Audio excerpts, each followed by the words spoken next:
Right, one last question on the quadratic equation formula section, 8.2. Okay, good question this. Person stands, actually notice I've changed the numbers because I'll show you why. For this one, I'm not actually going to use the quadratic equation formula, and you'll see why. If I chose another number than 192, say 180 or 176, actually I think the original question on this one, if you look on the D12 quiz tab, is 176, and I think that involves the quadratic equation formula. But anyway, let's just try it. Okay. So the whole point about this is a distance formula. How many seconds? So you're looking for t. So you take until the ball finally hits the ground. All right. So when the ball hits the ground, the distance is 0. Okay, this is height above the ground. So actually, when it's on the ground, the distance is 0. In other words, S here, this is 0. The distance is 0. In other words, we've got a nice quadratic equation. We've put it equal to 0.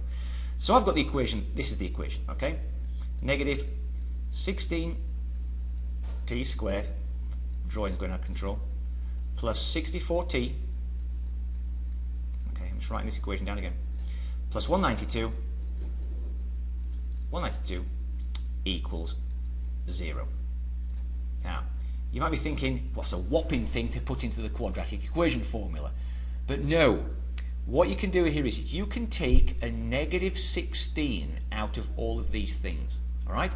Actually, there's one way that I like doing it. Remember, if I can write it like this, watch, 16t squared minus 64t minus 192 equals 0.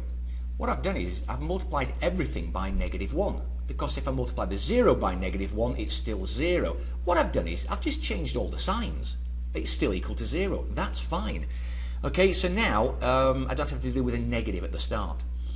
Now, here we go. Again, I'm not going to think to myself, oh, A is 16, B is negative 64, you know, C is negative 192, because, and here's the thing, just for this one, all of these numbers will divide by 16.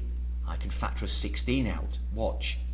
T squared minus 4t, that's 64 divided by 16, minus 12, that's 192 divided by 16.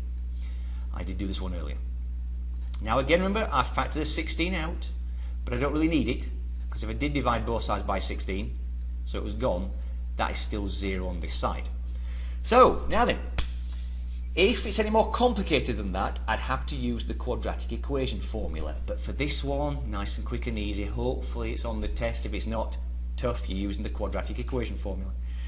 Right, here we go.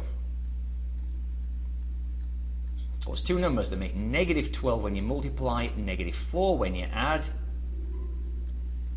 minus 6 and positive 2. Okay? So the two answers for this, the two zeros, would be positive 6 and negative 2. Okay, we don't have negative answers in the real world, okay, like this. So 6 must be the time. It must take 6 seconds to hit the ground. There you go. Okay? If not, quadratic equation formula. That one would factor.